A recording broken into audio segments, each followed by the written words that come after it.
山下君、すぐ工事を開始であろう。高知の市場の店でご招待いたします。マジ？それは俺が待ち遠しいな。と。大佐、前方に敵兵系の成功発見しました。私たちは追いつけられず相手に逃げられました。そうか。敵すでに警戒したんだ。おい、全速前へ進め、工場を包囲してくれ。敵中隊先頭で構え、敵入れた片付けてくれ。はい。加速前進。ヒア。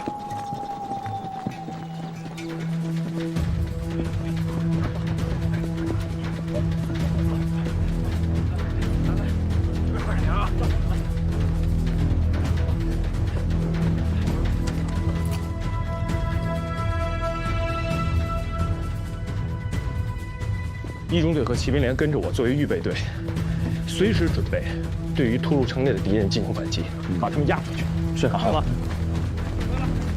3中队在这个位置啊，4中队的位置在这儿。这个从路线讲。刘副支队长，我去各个方区看了，都按照你的命令准备好了。今市内第2、第3道方向的接垒也已经构筑完成了。好，陈参谋长，你在这儿配合我指挥吧。是。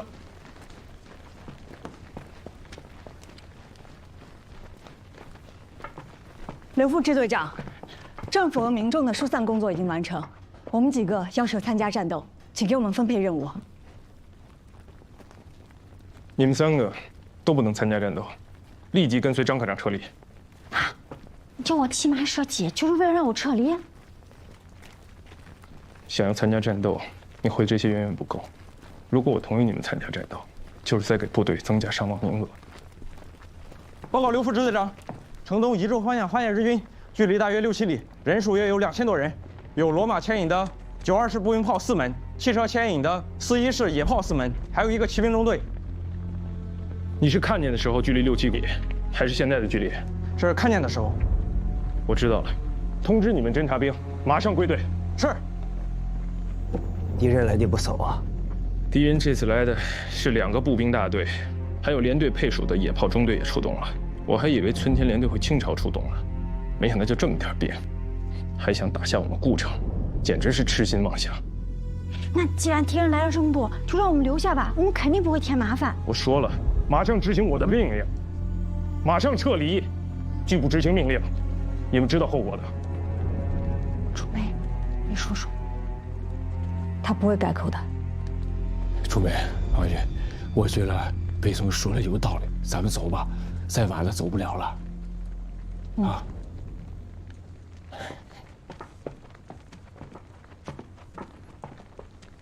王宇，我可以留下了。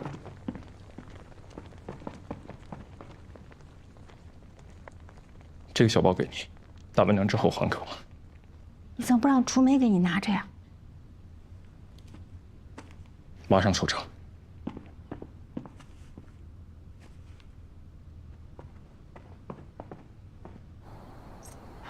自己睇佢 ，action！ 睇佢自己佢 ，action！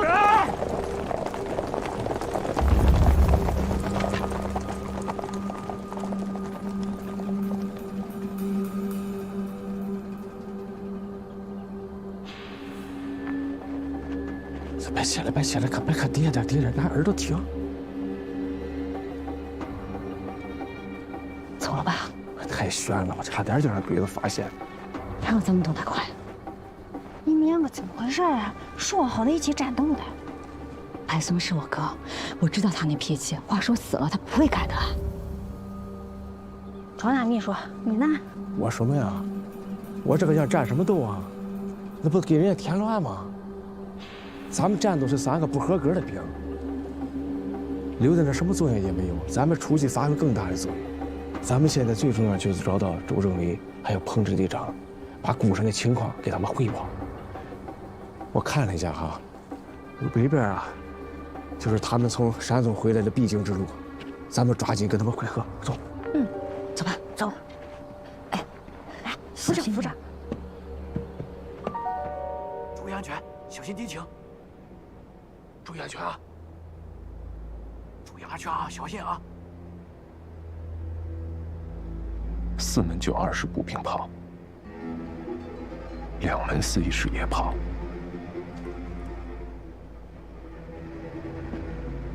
还有2门炮去哪儿了？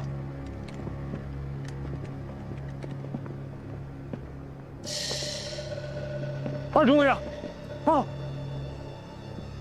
留几个观察哨，让其余所有人带着武器躲进城墙下的防炮洞，待敌人炮击延伸或停止之后再上城墙。是。东门，你这里应该是敌人炮击的重点和进攻的重点。是。你不用紧张，等我到了3、4中队的防区，我会通知他们主动支援你的。真的，那太好了。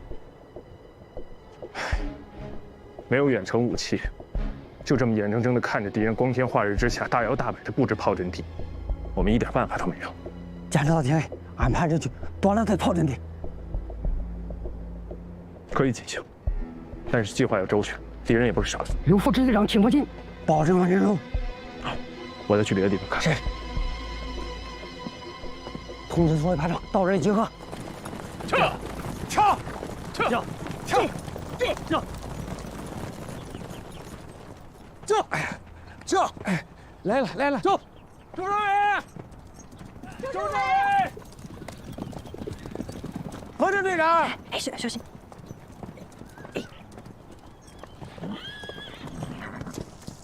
起攻！周政委怎么在这儿啊？哎，我们就是在这等着和你们会合啊。敌人攻击古城了啊！是早上呀，就接到了个情报，春天连队要攻打古城，下午就给围起来了。哎呀，没想到敌人来得这么快。政府机关和老百姓都撤离了吗？已经按计划撤离了。我跟你说啊，这个白松啊，一直是让挺进支队啊坚守古城。白松觉得古城能守住。敌情你们知道吗？是这样啊，据侦察兵报告呀，鬼子是2个大队，2000多人，4门92炮，4门411式野炮，还有1个骑兵中队啊。老爸，你怎么看？古城的城墙还算是坚固，而且敌人火炮口径也不大。按照白松的部署的话，挺进支队应该能顶住2000日军，坚持2天。那上级对我们什么指示啊？上级让我们尽快的撤到农村，建立根据地。就是坚守古城的话，也要尽快的转移，不要和鬼子打消耗战。那接下来怎么办啊？敌人已经包围了古城，我们也没有办法跟白松取得联系，传达上级的指示。鬼子来了还有什么好说的呀？打！这样，老周，你带着他们3个去联系各村抗救会自卫队，我去找兄弟部队来支援。咱们啊分头行动，等到了天黑还是在这儿集合，统一指挥，里应外合，把挺进支队带出来。好，就这么干。走了啊。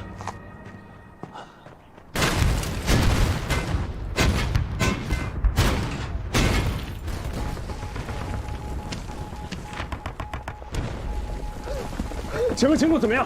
敌人敌入炮火轰击东卫，城门被轰开了，但排到我左外还能通过。东城墙虽然被按住，2中队还能守得住，其他方向都有敌人进攻，但兵锋猛烈。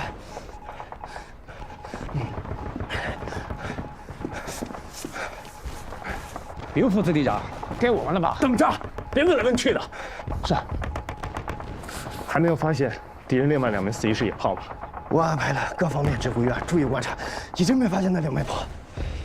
我现在担心的是，敌人还有另外2门野炮位置不明，不知道敌人会不会还有另外一个主攻方向。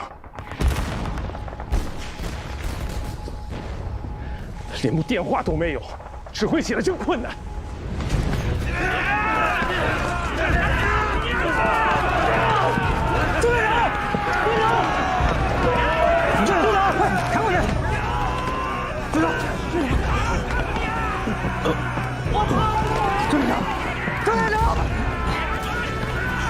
来招，带领我指挥。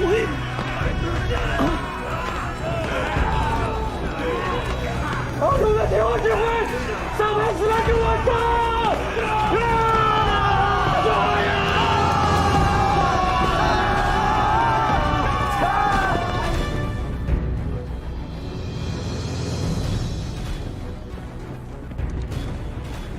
大佐、しかしもの攻撃はなかなかうまくいかないのです。何だと？敵は南北からそれぞれ援軍を送りました。柔軟に侵入した我が軍に反撃しました。新たに中央大投入して東部の攻撃を強化してくれ。哎，报告，敌人派工兵炸开了东门，冲进来了。2中队长牺牲，1排长正在指挥战斗。3、4中队正在和2中队一起反击敌人。进展到什么情况？现在已经拼上刺刀了。敌军的支援部队还在不断的冲进来。2中队集中支援。刘副支队长，下命令吧，干什么了？对呀，还没上马。 再等等，我总觉得敌人的进攻方式不可能这么简单。刘副支队长，刚才各个方向都汇报了，没发现那2门炮，重点肯定在东门啊！就算那2门炮布置到其他地方了，东门6门炮都没有炸塌成交，还得靠工兵的炸药。俺们出击一定能把东门的敌人赶出去。下命令吧，刘副支队长！下命令吧。慢，到，通知3、4、5中队严密防守。 禁止敌人的工兵接近城墙和城门。是。1中队骑兵连有，向东门发起出击，击退敌人后立即返回。是。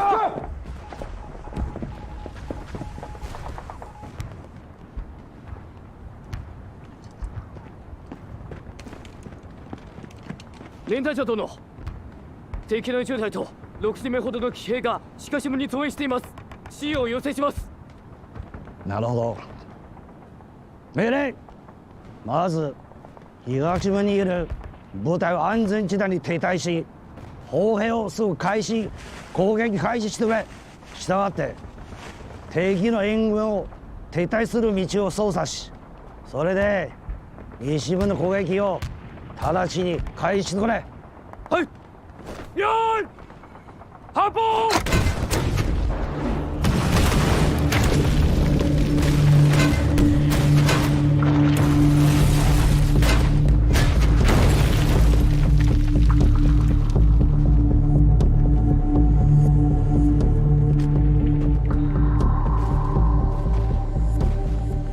山下少佐、この城壁が弱いってどうしたのですか。そのうち俺こそにいる時、よく城と調査しに行った。この城壁は再修理絶対言った。その後、こっちの老人に聞いてみたところ、この城壁は数年前にこして破壊された。修復工事が 手抜きされたことは分かった。砲火拡大、機関中隊援護、異変襲撃、歩兵中隊が騎兵に続いて前進。はい。やれ。襲撃！去。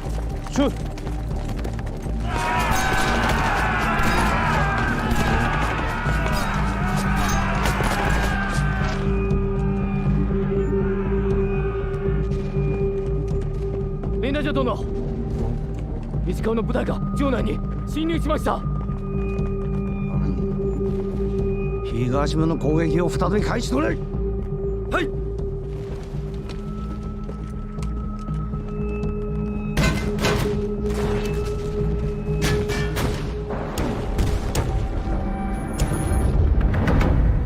用意。発砲。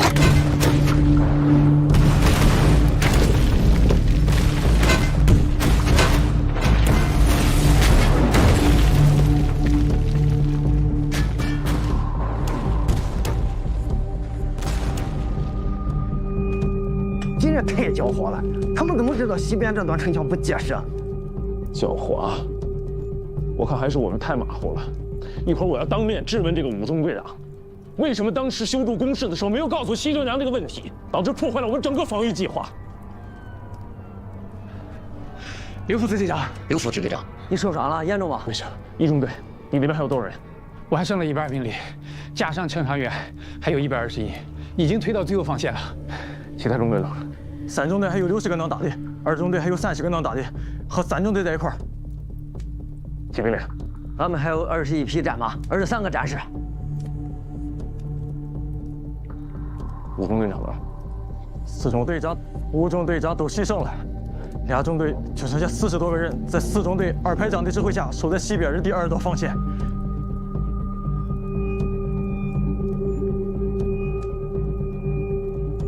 兄弟们，敌人在天黑以后暂时停止了进攻。接下来，我给大家布置下一步的任务。敌人有攻击了，咱们可以抵抗。别急，不是敌人的进攻，枪声来自城外。是不是彭子队长和周政委支援我们来了？两边都在打。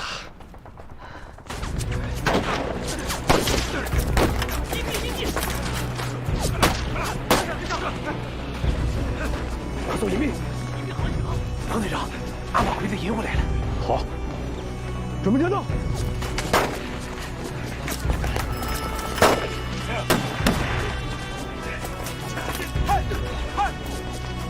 还是你们人的，进请你们单位。敌人喊什么呢？敌人喊大总命令，部队返回阵地。部队人都跑了。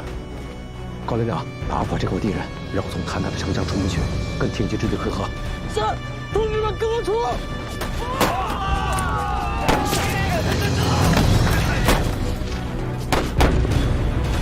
你们留下来，你们几个部队配合，继续骚扰敌人。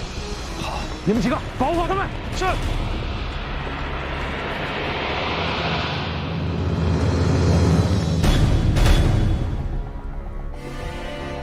来坐。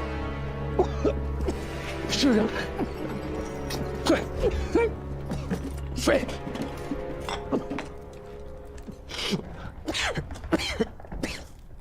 支人，你带了多少人？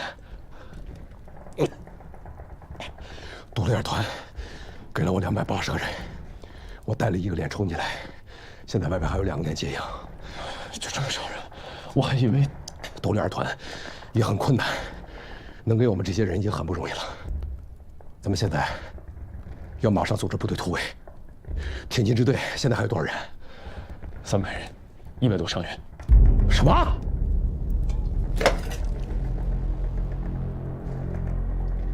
伤亡太大了，敌人伤亡也很大，要不是西城墙坍塌，现在没人动这个。这样，我和高连长带队向东打，吸引敌人。10分钟以后，你带着挺进支队从西面突围，外面有部队接应你们。知了，坚守孤城是我的主意，我带着1中队去吸引敌人。挺进支队伤员太多，弹药也快没了，只有我俩行动出击，才能打动鬼子，起到掩护效果。你根本就不知道当时。你根本就不知道当时我是怎么在这安排的。快走！不要再争了，服从命令。那你们怎么办？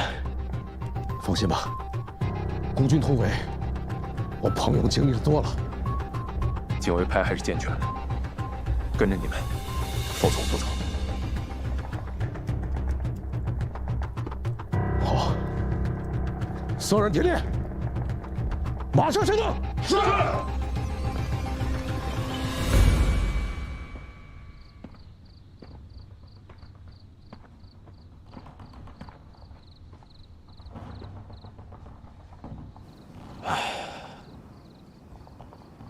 素晴らしいお月様ですね。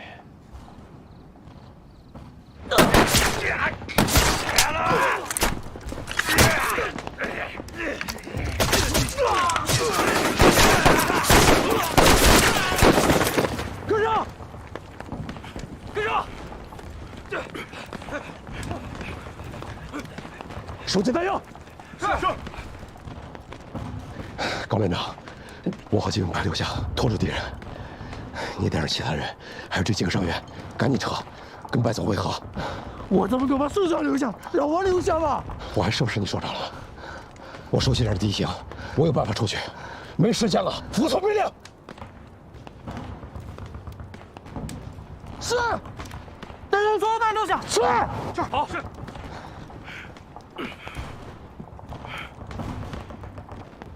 来，把这机枪拿过来。是。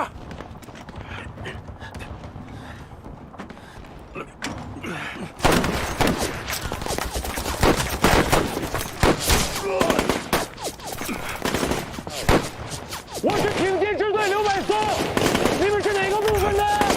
我们是多少团的？你们先撤，我掩护你们。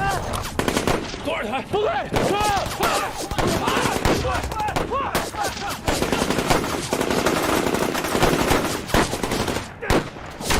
快撤！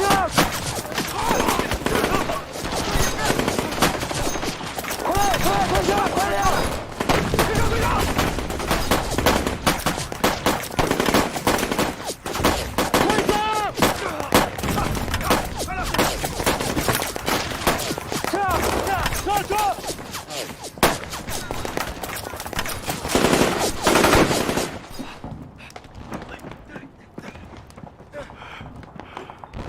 准备战斗！是。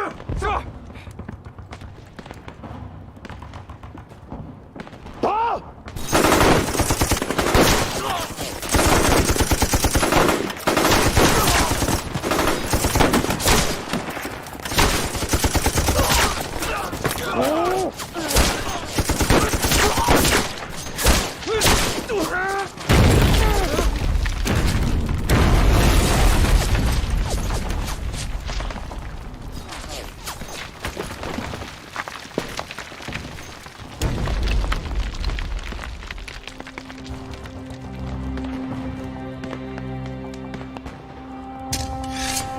前面啦！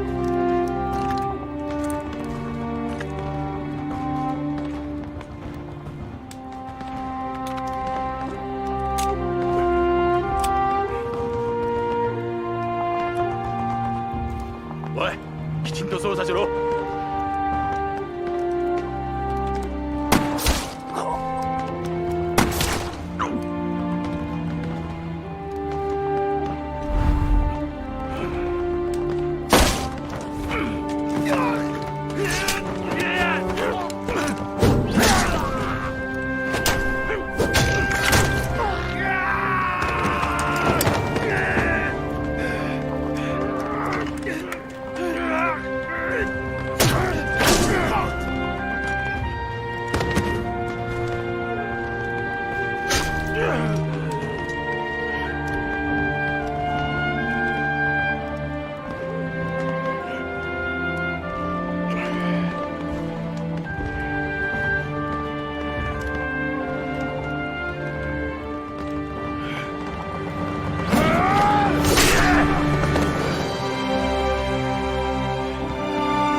おい、何者だ。報告します。このハジルングが建築を所持しています。それに彼ら上に横たわる衛兵の下が破壊され。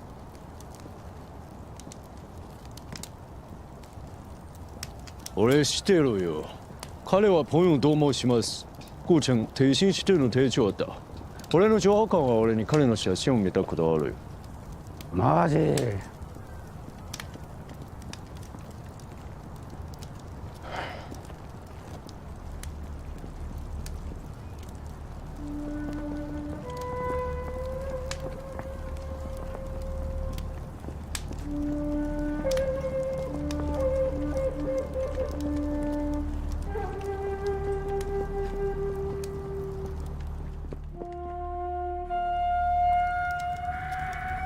故城陷落后，日军继续南进，占据了黄沙河以北众多村庄。当地党组织和农救会被迫转入地下。挺进支队撤往松山玉山区，周密主持召开故城县委会议，检讨前期工作，研究重组挺进支队，以及如何开展下一步的抗日救国工作。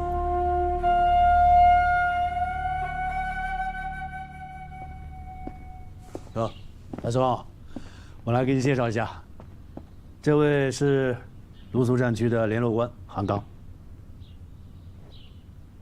故城挺进支队副支队长刘宝松。白松啊，好孩子！哎呀，咱俩多年没见，甚是想念呀。你的战绩，俺早有耳闻啊。故城那一战打得牛，大大有名啊！就连于学忠于长官也让我代表他特地向你致敬。有消息说，日本鬼子拿你当了最强劲的对手啊！长官，一场消耗战罢了。消耗在所难免嘛，啊，主要靠战绩，看哪一个能取得最终的胜利啊！来来来，坐下坐下，慢慢拉啊，慢慢谈啊。诸位。芦苏战区成立了，战区以内所有的部队都要纳入芦苏战区的序列，一切听于学忠于长官的指示。你们挺进支队加入以后啊，给你们一个游击松队的番号，那可是一个军的编制啊，不孬吧？长官，加入芦苏战区。战区能给什么支持？纵队司令是什么军衔？众所周知啊，战区刚成立不久，力有不逮，许多的问题需要解决，军需补给很重要，一定要解决。但是战时的还要让你们坚持坚持。军衔好说，可以给你们少将军衔，实力强的可以给你们中将军衔。韩联络官，有一点呢，我得先说明一下。我们现在的番号是八路军山东纵队故城挺进支队。我们已经纳入了八路军的序列，无法再接受芦苏战区的番号。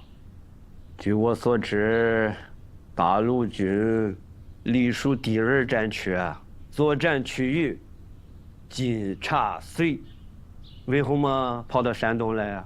你可知道啊？山东以内所有的部队都要听于长官的指挥啊！对不起，这些你得去找山东纵队去说了。哎呀，我们只知道鬼子在哪儿，我们就到哪儿，对他们进行打击。蒋委员长不是说了吗？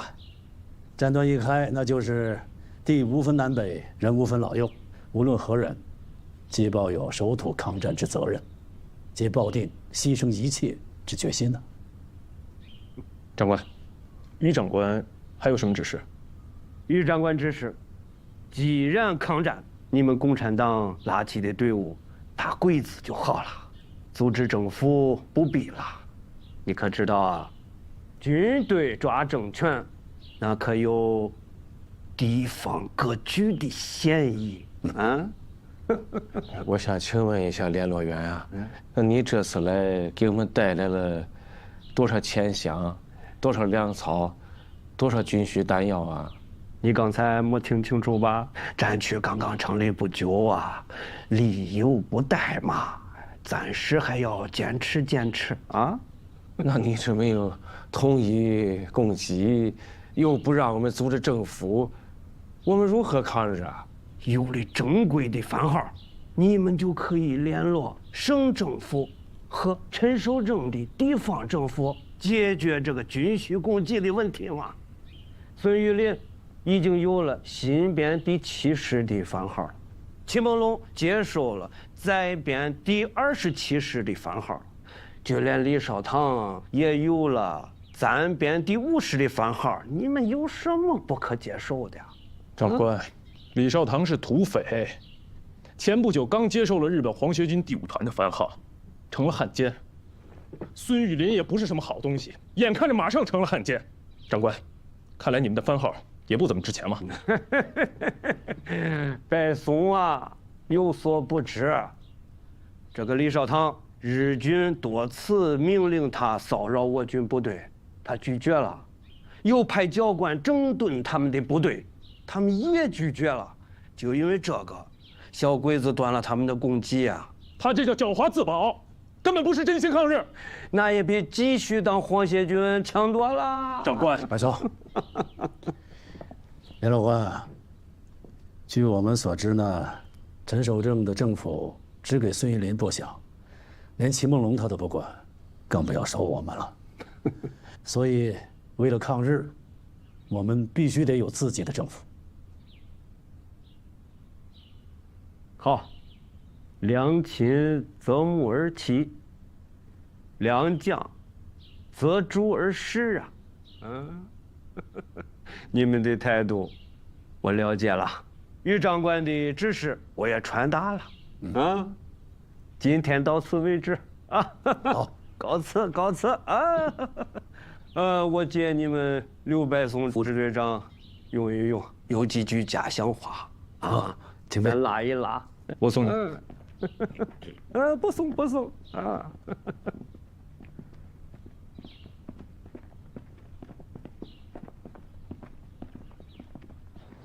你看他还挺在意那个军衔啊。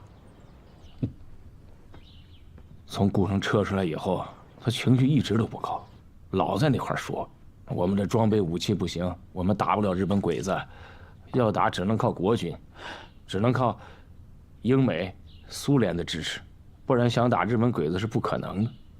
我们坚守顾城付出了多惨痛的代价呀！那每个人都做了深刻的检讨。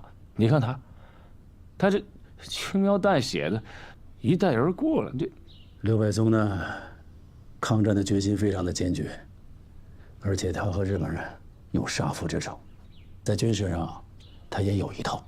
对于敌役后游击战的战略作用，实行全民抗战的意义，也不止他一个人认识不足啊。对于刘百松，咱们还是要以团结帮助为主，让他加强对党组织的认识。季风啊，现在咱们是用人之时，你们这些人很快就要推上独当一面的位置，所以要团结一切可以团结的力量，尤其是那些和我们观点不同的人，这是一个很重要的能力啊。要善于发现别人的优点和长处，少挑毛病和缺点。有些事情呢，心里明白就好了，必要的时候再拿出来批评和干预，不要总挂在嘴上。你想过吗？如果你是领导，你说的每一句话都会造成后果的。周政委，你说的对，提醒的好，我要改正。团长，李指示来了。哎呀，志平老弟呀！哎呦，昨晚上我的喜酒你都不过来喝一杯，光送一份厚礼，哎，那算什么？我可是看中咱们这么些年的情谊呀！哎，喜宴、喜酒、喜糖，我今天就专程都给你送过来。老哥，您听我说，您听我说，老哥，我呀是个光杆司令，你让我去参加您的婚礼，看着你们在那成双入对的，我是不自在，不好受啊。您呀多包涵啊，多包涵。大力，上茶。是。我这三姨太都娶进门了，你连个婚都不结，你熬什么？哎，血气方刚的大男人要什么说句话。哥都给你操办了，我先谢谢哥啊。但是，老哥啊，这别人不知道，你还不知道我呀。我之前被女人可耍得够惨的，我是一朝被蛇咬，10年怕井绳啊。不至于。古城县里头，谁再敢耍你啊？那一大家子老小命还要不要了？我现在啊和吕英这婚也没退成，谁也不会来找我的。不是，还放不下绿茵啊？老哥，您可别哪壶不开提哪壶啊！哎呀，你呀就是个情种啊！哎，我可得提醒你一句啊，现在外面有人在议论你了，说你这不成家不结婚的，又是一光杆司令，说不定哪天又跑了。谁呀？谁在议论？我看谁在胡说。我跑，我张志平要跑，谁能拦得住？但话说回来，老哥，你说像咱俩这种身份的人，能往哪儿跑？这普天之下，只有顾城才是咱立命之所呀。对。哎，那我给你找一个，咱们早点结婚吧，我来操办，堵住那帮人的嘴。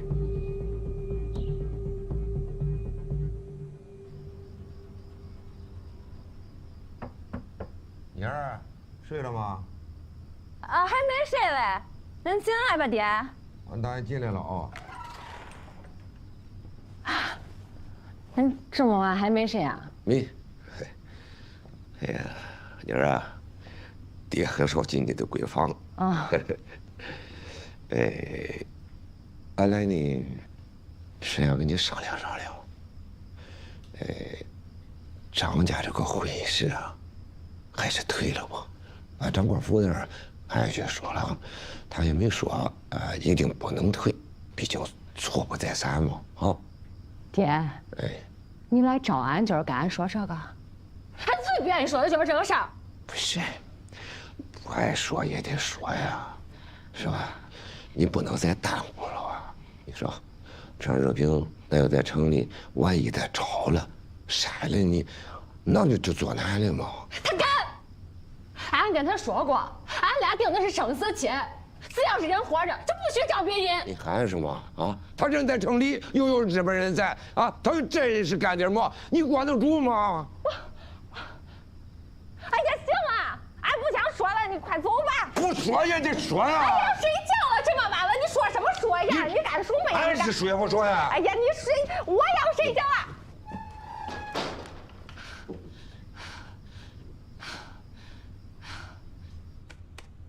我刚从专属开会回来，有件事啊，和你们兄妹有关，啊。你们的父亲祖光先生，在生命的最后关头给我写了一封信，他希望两位兄妹能去延安康大学习。我呢也向组织上正式打了报告，只是眼下的形势紧张变化，到现在刚刚落实下来。你们就把手上的工作交接一下，准备出发去延安。我愿意去延安学习，但是县这么缺干部，我妇救会的工作怎么办啊？先交给王玉。白总，你的工作交给我，这学习啊，是一辈子的大事，以后工作的机会有的是。嗯。我在中央军校，受过德国军事教官的传授，没必要再去康大学了。康大教给你们的，不仅仅是军事啊。我读过马克思列宁和中国共产党创建人的著作，了解共产党的主张和思想。可你还没有理解共产党人真正的精神内核。我只想带兵打仗，但愿组织上不会是因为顾城失利，让我去学习反思，变相撤职吧。哥，你怎么会有这样的想法？我可以用党性保证，组织上绝对没有那样的企图。那太好了，我更能心安理得地留下来。我今天明确表明，我不去康大学习。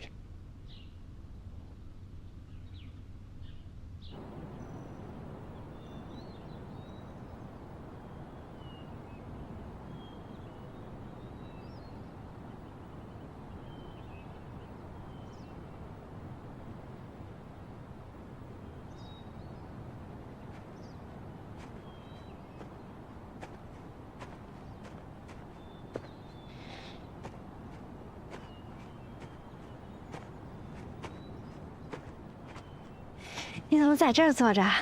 让我一顿好找。有事吗？啊，这个还你。没打开。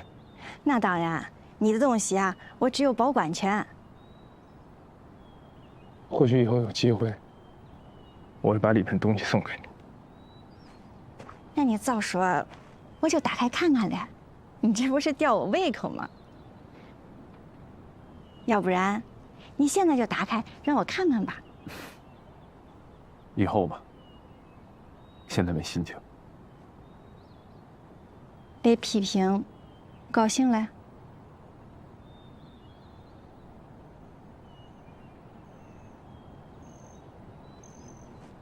其实让我最难受的，倒不是这些批评，那是什么？我花了大功夫培训挺进支队，武器装备在你的支持下也有了很大的改善。可真打起来，我才发现，我们的部队无论是武器装备，还是官兵的技战术水平，都和日军不可同日而语。王宇，这样下去，我们什么时候才能彻底将日本人、将日寇赶出中国呀？你是对抗战没有信心了吗？论持久战，你不是也看过了吗？现在就是最艰苦、最困难的阶段啊。信心是有，但我学的是现代化战争的指挥。你知道我有的时候真觉得英雄无用武之地啊。算了，不说了，不说这些了。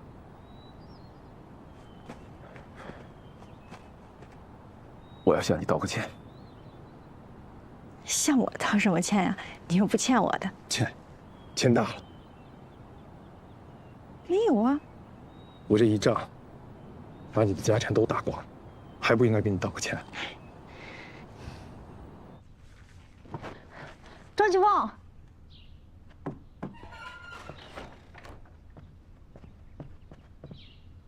你怎么来了？你找我有事儿啊？我怎么来了？你知不知道我要去延安了？我知道啊。你知道你怎么不来找我呢？我找你干什么呀？我找你说什么呀？哎呦！但是，你走的时候，我一定给你送行去。祝你一切顺利，一路平安，学业有成。行了行了，我看你不是不知道说什么，而是有话不敢说。哎呀，朱梅，你看我在你的面前，我得有一点个人的隐私吧？你现在弄得我就像那个小孩玩捉迷藏似的，我刚藏好，你一把给拎出来了。你为什么老跟我隐瞒你的想法呢？延安是个什么地方啊？群星璀璨，人才济济呀！你本身就是出类拔萃，以后肯定是前途光明啊！我不能成为你的羁绊。齐峰，你什么都好，你就是有个大缺点。什么？缺乏自信。对一个男人来说，在感情上缺乏自信，它是致命的，会让你错过本该有的美好。出类拔萃，论学识，论工作能力，你才是出类拔萃。你没有发觉，关键时刻连周书记都让你出主意吗？哎呀，我那就是一点点小聪明而已。你就像是一个小孩子，总爱跟我玩捉迷藏。我就问你一句话，你到底喜不喜欢我？你要说不喜欢，我立马就走，再也不来打扰你了。你看你把人憋死了呀！哎，行，我真走了。你别走，我喜欢你，我一见面我就喜欢你了。第一次，我是觉得我配不上你，我不知道你喜不喜欢我。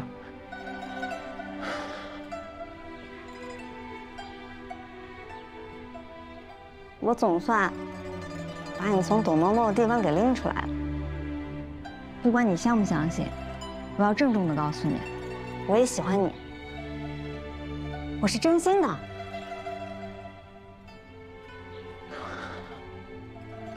哎呦我，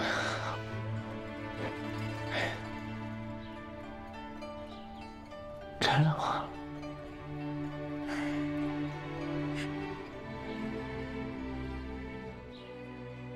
哎呦，就是点张队长，请，快把我的好茶给庄队长沏上。好嘞，东家。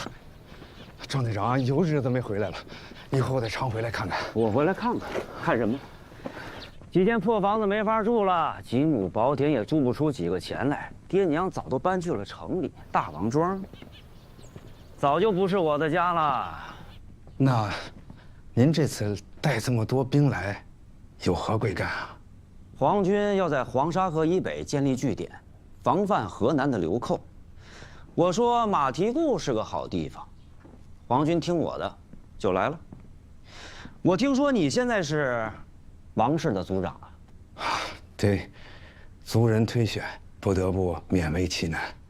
那我就找你，你不光是族长，我现在任命你为大王庄的村长，把村子里的事儿都管起来。你要全力支持修筑马蹄固的据点，有问题吗？没问题，没问题。你这么重用我，我一定不负信任。修据点的事儿，您放心，包在我身上。王维简、王相佛不在了，你就是大王庄的首富了。等皇军来了，该孝敬的，别抠抠搜搜。哎，看，董家茶来了。你喝茶。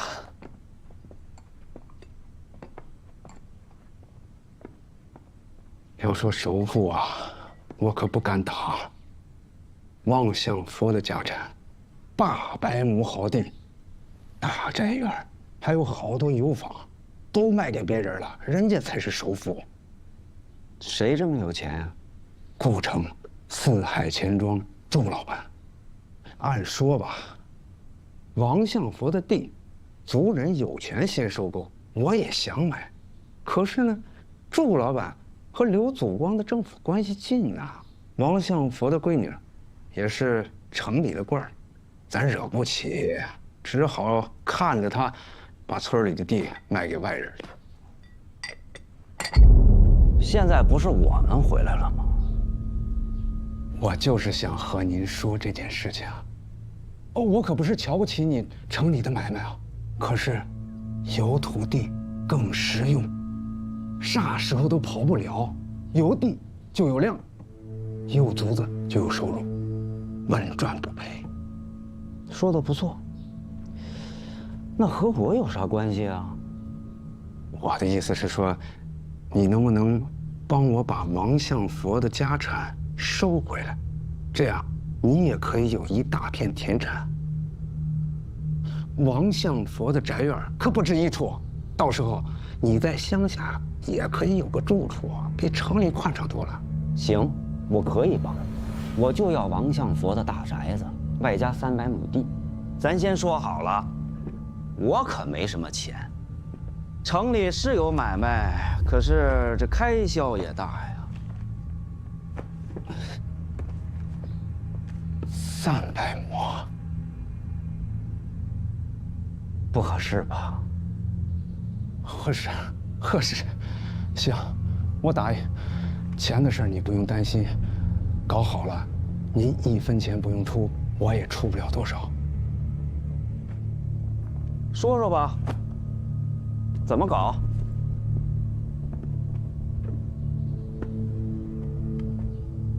四海钱庄买王相佛家产的钱，你知道都干嘛用了？有话直说，别兜圈子。都给挺进支队买武器、买弹药，打皇军用了。属实吗？这的，村里人都知道。哎，哥。哎，竹梅，你是准备要出发了吗？啊，不是，过几天去延安的人员采集周。你这是要去哪儿啊？哦，正好有空，我去找王玉，教他骑马。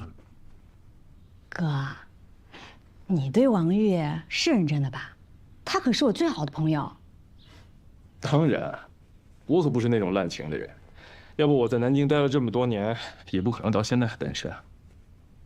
这繁华都市，美女如云，你怎么偏偏对一个土生土长的山东大妞动了情啊？要说聪明美丽、有文化有身份的姑娘，南京、上海确实多的是。但是，她们身上啊，都缺少了王玉的纯真直率。就更不要说，王玉这个人，他视富贵如浮云，他呀倾家荡产支持抗战。试问，南京、上海这些大小姐有几个能做到的？王玉呢？他做事情遵从己心，绝不趋炎附势、见风使舵。你哥哥我要找的是一生的挚爱，当然要被这些优秀的品质所吸引了。哥，你这恋爱谈的也太尽兴了吧？哎呀，激情冲动呢，我也有过。两个人在热恋的时候，感觉世界都是五彩缤纷、无限美好，但潮水退去之后啊，全是历史泥泞，不堪回首。你这也算是曾经沧海难为水了。楚梅，啊，我说这些，你可千万别跟王玉讲啊，我还没跟人家表白呢。我是想啊，等我们两个再相处一段时间，当然人都觉得除去巫山不是云的时候，再决定一切。放心吧，我会监口，好话坏话都得你们自己去说去。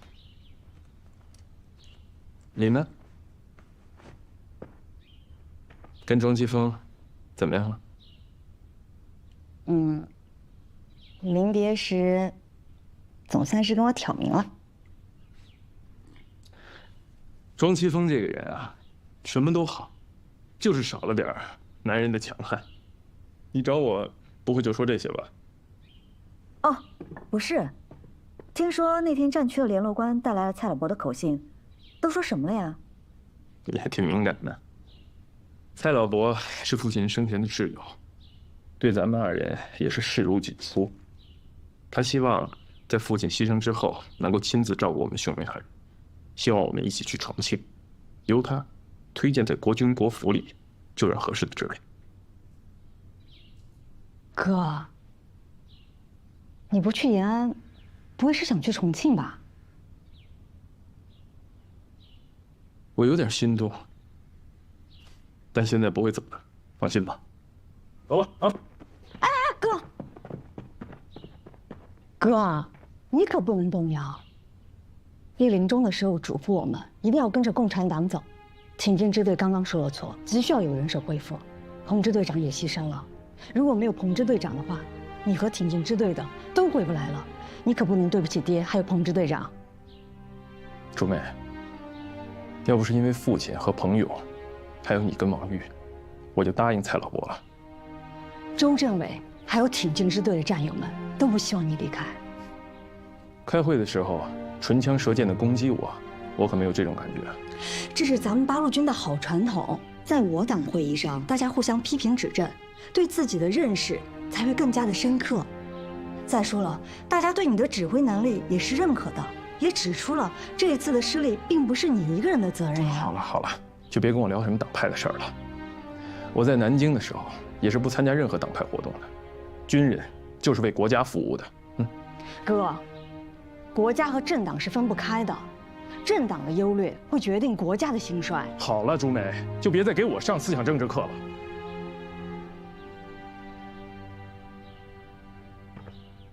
朱梅，驱逐日寇，就是你哥我现在唯一的政治。有空再聊。走了，我去找王宇。哥，驾！撤！撤！驾！撤！驾！撤！驾！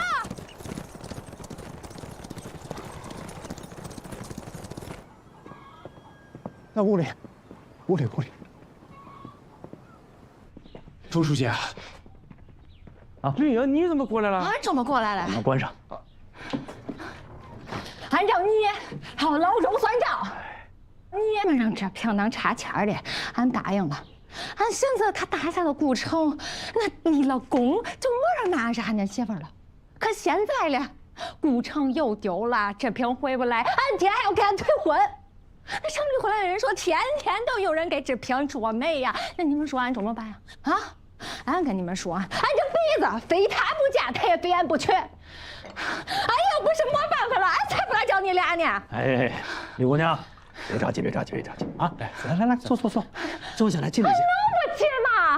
俺这辈子就要毁了。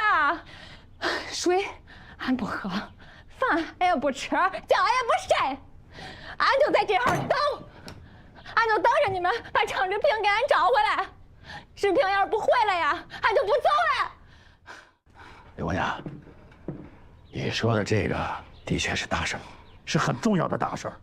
你放心，我一定想尽办法给你们两个解决好。不过眼下你想让志平回来，那可太危险了。你怎么着也得为志平的安全着想吧？你消消气儿，喝口水。你老这么着急，他想不出什么好办法。来，喝口水。对，行，俺就在这儿等一会儿闷瓜，你俩赶紧的想办法。秦棒，有啥好法子没？好法子啊！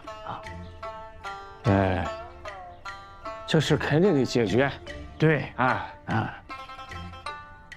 李阳，前一段这个联络员回来说说张志平觉得在那边吧，一直的不结婚。你什么意思啊？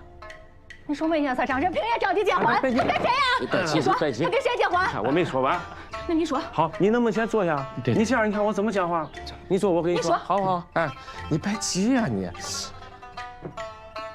李明景、山下聪给他介绍很多人了，但是张志平说了，我没和绿英退婚，我谁都不找，他全给拒绝了。这还差不多。你听我讲不是没有办法，绿英，这个办法其实我还真是有一个，但是呢，我是怕你不能接受。哎呀，你啥都能接受，只要能跟志平结婚，你说什么办法？好，我说有一点，你不管同意不同意，你不能发火。哎呀，你快说呗，急烦了。李英，你别哭了。你要是觉得我这个方案不行，咱就再换一个方案。你老哭了，那怎么解决问题啊？是是不是李英？别哭了你再哭你就把我们给哭毛了呀。你平常不挺爱说爱笑的吗？你这么哭下去，那真成闷瓜了呀。是啊。你让俺说么呀？俺要是不答应，无路可走。俺要是答应，俺就觉得难受啊，心里委屈。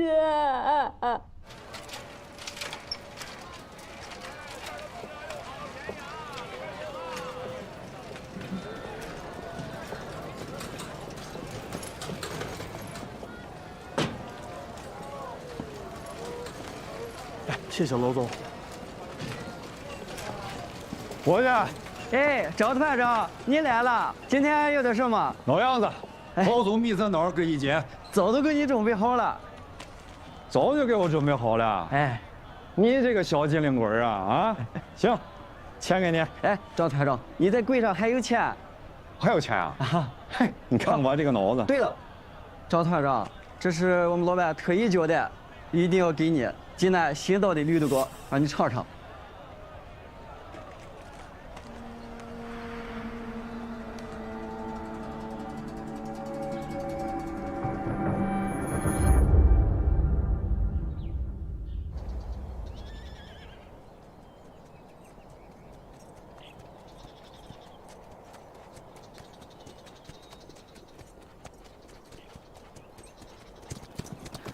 大小姐，你要去哪儿？张站长在那儿呢，你不是要去那儿赶集吗？俺要去西山普惠寺给俺娘烧香。团长，你慢点。这你光都磕我2次了。你呀，就等你这炮楼修好了以后再请我喝酒吧。好嘞。我们这拿着，给兄弟们分分。不是，那你总该留下吃顿饭吧，大哥。这儿离普惠寺不远。这普惠寺的素斋很有名啊，咱俩也很久没去了吧？是，走，中午咱俩就去吃和尚饭。不是，那不行啊，大小姐，那都是伪军常去的地方。俺今天没带保镖，你要去俺回去叫人。你不是保镖吗？那俺没带枪。那你自个儿回去吧，俺自己去。大小姐，老爷不让你去西山，要知道了回去被骂死。俺就要去给俺娘烧香。好，俺说不过你。行，要去也行，但是有一件事儿，去了以后把马拴起来，俺俩走着上山，上去烧了香，磕了头，俺就回来，行吗？说的。我这个孤家寡人啊，说不定哪天去了寺庙就不出来了。可别呀，这不会是可灵了。你这一念叨，佛祖准知道。哎，等你回了县城啊，准定有人上门给你送漂亮媳妇儿。说的不错，走了。哎，你慢点啊。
绿儿，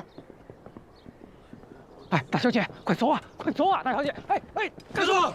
既然今天咱俩这么有缘分，你就跟俺走吧，俺吃了你。俺才不跟你走呢！俺要明媒正娶，凤冠霞帔，跪拜高堂。那可由不得你啊！你呀，老是跟俺走，走也得走，不走也得走，该走。俺才跟你走。弄半天这是来瞧气的，你这看着不像是个寡妇。镜子差不多得了。张志平，爱钱导演。啊！啥还得看这个不成的张志平？是啊，那你认识谁？宋姐。张志平，张志平，你个爱钱导演！哎，我们团长只要吕小姐，一会儿放你回去，麻烦你通知吕老爷，我们团长会好好善待吕小姐的，好吗？王瑞。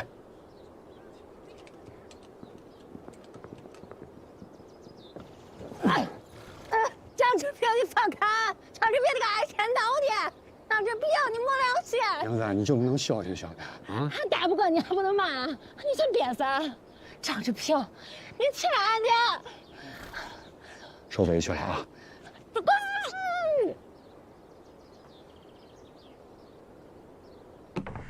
哎呀，团长，你把新人找回来了！俺给你开门，开门！是大哥，这晚上可有活干。你们几个给俺滚远点！今天啊，谁要敢靠近俺房间，俺自当伺候。是，滚吧，滚！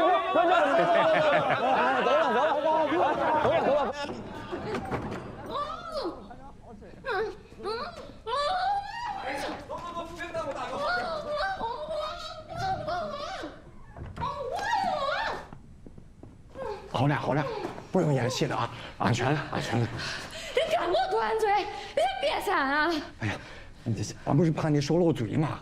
哎呀，我跟你说啊，你现在是进了呼啦窝了啊，所以说话事都得小心点，要不然你就是来陪俺送死的。那俺就专门挂，家不说话。哎，那也不行啊。这样这2天你也不用出门，俺好好教你啊。我朋友吧，干这也是没办法的办法。英子，我太想你了。志平，刚才要疼你了吧？哎呀，这怎么能？你看，都要破皮了。俺这有药，俺给你上点。不用了。哎呀，你看你，我跟你说，你这也是活该。俺当时就想给你咬断了，让你一辈子记着你是怎么气死俺的。你说说，俺还是个黄花大闺女，就被你当寡妇抢了亲了。娘子，你别哭啊！哎，你是寡妇，那俺是什么？你是坏蛋，你大坏蛋！你说说，咱这个地方啊，除了古北，哪还有抢亲像黄花大闺女的？俺这一辈子就结一次了婚，还不能做花轿拜高堂，就和你这不明不白的在一块儿了。行了，俺在城里给你办，绝对给你办的，片片巧巧，热热闹闹的。俺不要，让那些日本鬼子给俺喝喜呀！你说，你再热闹能把俺爹请来呀？俺爹现在还指不定在家里丢多伤心呢。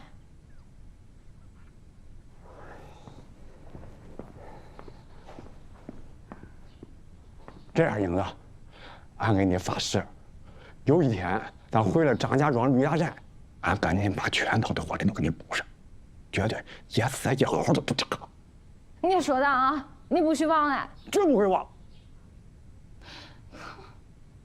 俺还是觉得委屈，这心里难受。我给你打俺一顿，出气。俺打你，随便打。随便打，只要能让你解气，怎么打你看都行。俺老是打不过你，这心里背着一口气。你打。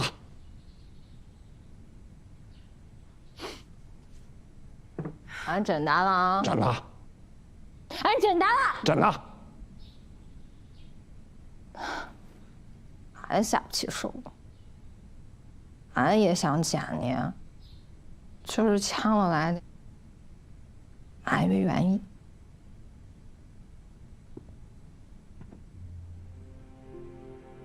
苗子，你必须得打，要不打呀，就显得像咱俩上有好的去。这也是为了咱们革命的工作。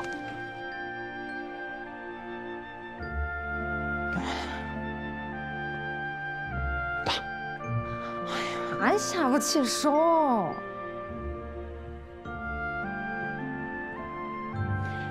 你这么想，这个张志平回头了，入帮入科还斗嘴。张志平啊，害得你见不着天。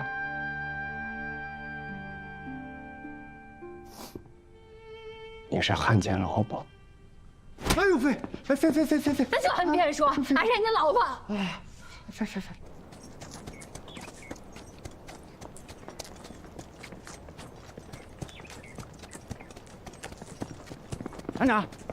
团长，今天训练啥项目？昨天怎么了？今天就怎么了？团长，您脸咋了？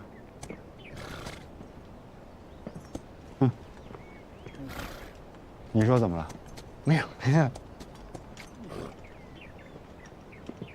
团长，哎，团长，兄弟们听说你把魏红旗请回来了，大家抢着给你道喜呢。是啊，这什么时候请我们喝喜酒啊？对呀，团长，今晚上恁家让我们见见新娘子吧，总得。恭喜团长，贺喜团长！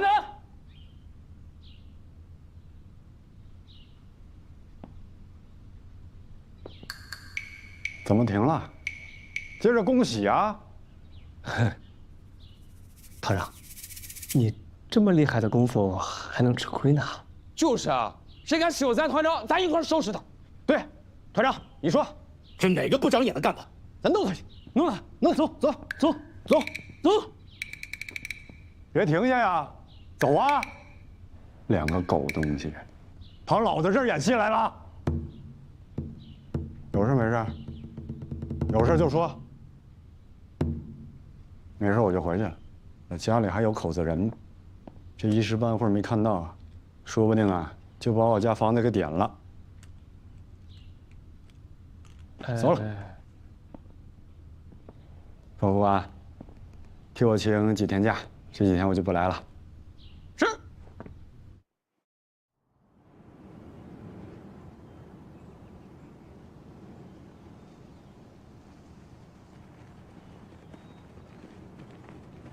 哎呀，冬梅啊，送君千里，终有一别，我们就送到这儿了。季风、王月、白总，你们再送送，啊。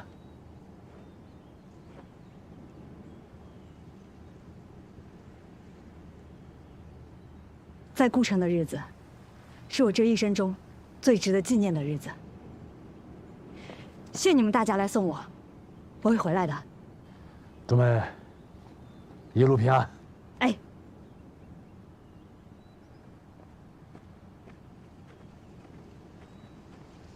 哎，你一路小心，道来信儿。哥，你放心吧，我们集中以后，山东分局会派人统一护送我们，沿途路线都规划好了。王宇，跟我一块走。我想再送送楚梅。淑梅，舍不得你。王月，我也舍不得你。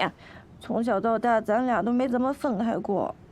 哎，不能再抱了，再抱，要不然你就跟我回去，要不然我就跟你走了。快走吧，你。庄继峰，到你了。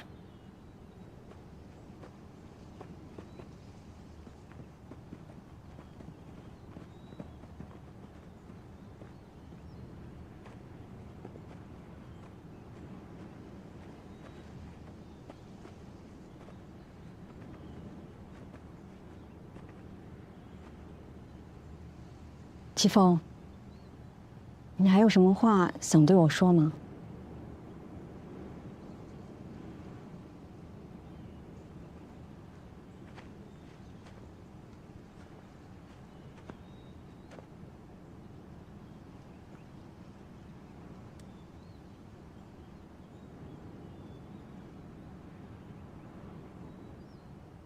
没有了。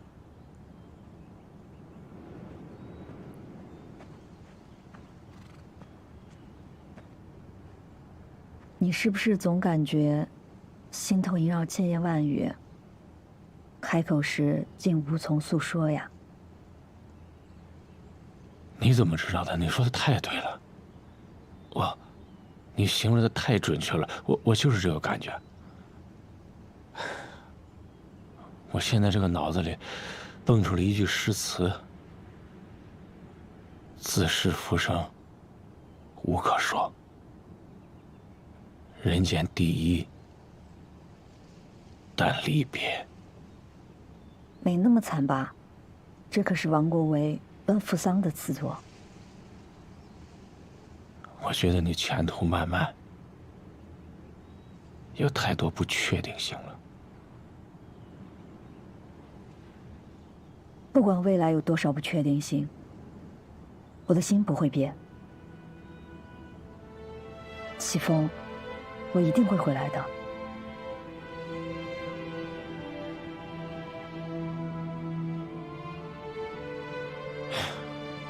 朱梅，有此足矣，别无所求。行了，我也不单离别了，搞得那么凄惨惨戚戚的。走了。哎，朱梅，你看，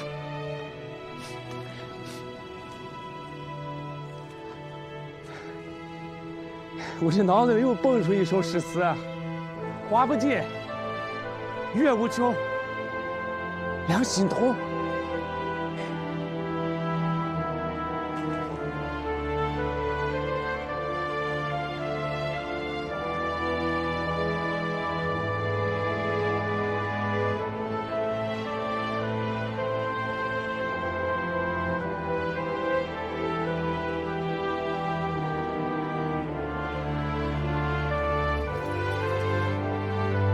此诗愿作杨柳千丝，半热春风。季风，你等着我，我一定会回来的。好。